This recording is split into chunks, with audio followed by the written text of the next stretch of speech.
In the shallow water near the tree, we could see a dark shifting shadow. वहाँ पर पेड़ के नीचे शैलो वाटर में हम लोग डार्क शैडो को देख सकते थे. When I touched it with the end of a stick, the dark mass immediately became alive. तो वहाँ पर उस डार्क माने वहाँ पर जब हम एक स्टिक से डार्क मास को टच किए तो वह तुरंत में अलाइव प्रतीत हुआ. वह अलाइव हो गया. Thousands of little black tadpoles wriggled into life. वह सब जो था वह टैडपोल था और तुरंत में वह लाइफ में आ गया. Pushing and hustling each other. What do tadpoles eat? I asked. मैंने पूछा कि टैडपोल खाता क्या है. They eat one another most of the time, said grandfather. Grandfather हमको जवाब दिए कि अधिकांश समय वह सारा टैडपोल एक दूसरे को ही अपना आहार बनाता है. It may seem an unpleasant custom, but if all the young tadpoles in this pond grew into frogs, they would take up every inch of the ground between here and the house. तो grandfather फिर आगे बताते हैं कि एक माने group में ही एक दूसरे को खाना थोड़ा अनप्लीजेंट कस्टम प्रतीत होता है, लेकिन अगर वह एक दूसरे को नहीं खाएगा तो उस पॉन्ड में इतना ज़्यादा टैडपोल बढ़ जाएगा, उसकी संख्या इतनी ज़्यादा बढ़ जाएगी कि वहाँ पर 1 इंच का भी स्पेस नहीं बच जाएगा. उस सब की उतने सारे टैडपोल के रहने का जगह, उतने सारे मेढक का जगह नहीं मिल पाएगा. And they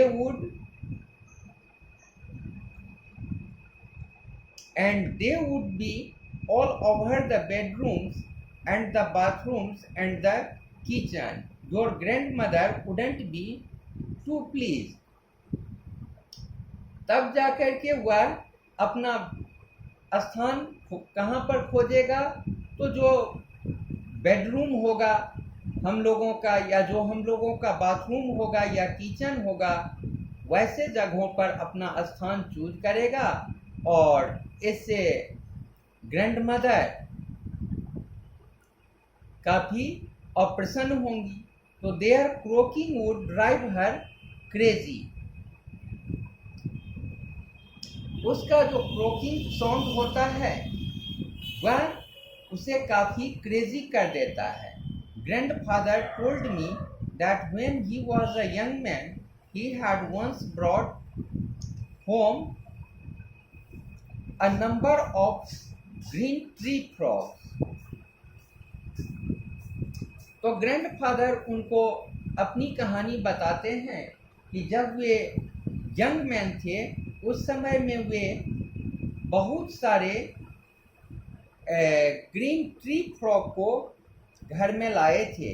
he put them in a glass jar and left them on a window sill without telling anyone of their presence.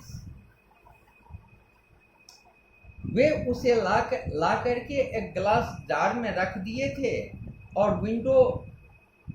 Glass jar में डालकर एक विंडो सील पर रख दिए थे और उसकी जानकारी किसी को नहीं थी. At about 4 in the morning, the entire household was awakened by a loud and fearful noise. और सुबह में क्या हुआ था कि 4 बजे करीब में पूरा घर एक अनप्लीजेंट नॉइज से, एक अनप्लीजेंट शोर से भर चुका था। Grand mother and the other members of the household gathered on the veranda for safety। और ग्रैंड मदर और जो घर के अन्य मेंबर सब थे वह सब कोई माने खुद को सुरक्षित फील करने के लिए बरंडा पर चले आए थे।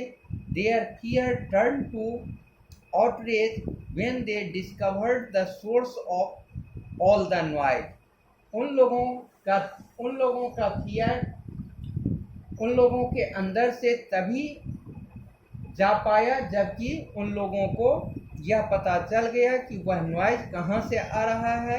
At the first glimmer of the dawn, the frogs had with one accord burst into a song। जब सुबह हुआ, जब भोर हुई, तो वह फ्रॉग जो था वह यहाँ पर अकॉर्ड का मीनिंग देखेंगे कि एग्रीमेंट, सब कोई एक साथ एग्री हो करके अपने एग्रीमेंट में सब कोई गाने लगा।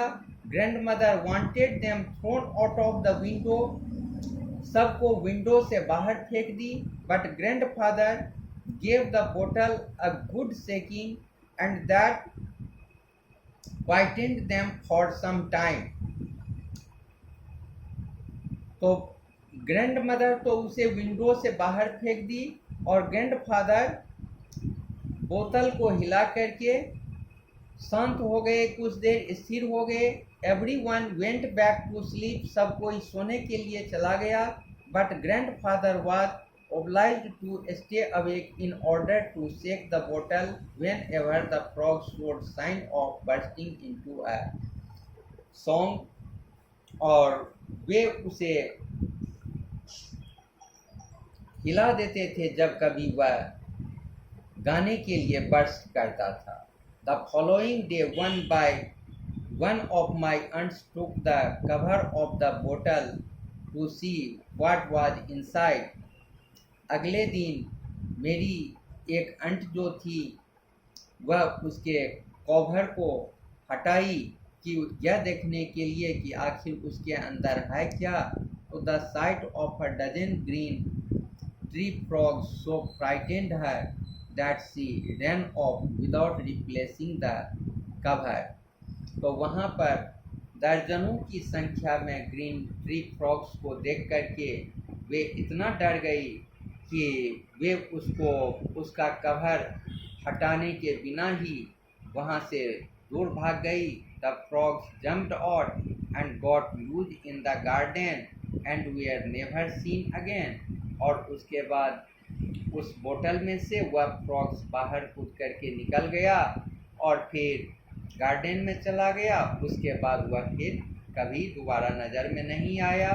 But to return to the pond, I soon got into the habit of visiting it on my own to explore its banks and shallows। Taking off my shoes, I would wade into the muddy water up to my knees to pluck the water lilies of the surface। But to return to the pond, लेकिन pond पर वापस आने के बाद I soon got into the habit of visiting it. तो वहाँ पर मुझे उन सारी चीज़ों को खुद से देखने का आदत बन गया और उसका पता लगाने का। अपना शूज हटा लेते थे और फिर उसे वहाँ पर मडी वाटर में उसे हिलाया करते थे और बाद में जा कर के नीच भर अंदर जा कर के वहाँ पर जो वाटर लिली होता था उसे तोड़ करके सरफेस पर लाते थे। तो one day when I arrived at the pond, एक दिन जब हम पॉन्ड पर पहुँचे तो I found it already occupied by buffalo. तो एक दिन जब वहाँ पर हम पॉन्ड पर पहुँचे तो पता चला, देखिए कि वह पॉन्ड बफेलो से पूरी तरह कैप्चर था, पूरा उसे कैप्चर कर लिया था। तो there owner a boy a little older than me was swimming in the middle of the pond, और उस बफेलो का ऑनर एक छोटा सा लड़का था जो कि मुझसे थोड़ा सा बड़ा था। उसको देखिए कि वह पॉन्ड में तैर रहा था। Instead of climbing out on the bank, he would pull himself up on the back of one of his buffalo, stretching his slim brown body out on the animal's glistening back. तो वहाँ पर वह लड़का climbing out on the bank माने किनारा आने के बदले वह मुझे अपनी ओर खींच लिया और फिर एक बफेलो पर मुझे बैठा दिया और उसका एनिमल्स का जो चमकता हुआ जो बैग था उस पर मुझे खींच करके बैठा दिया।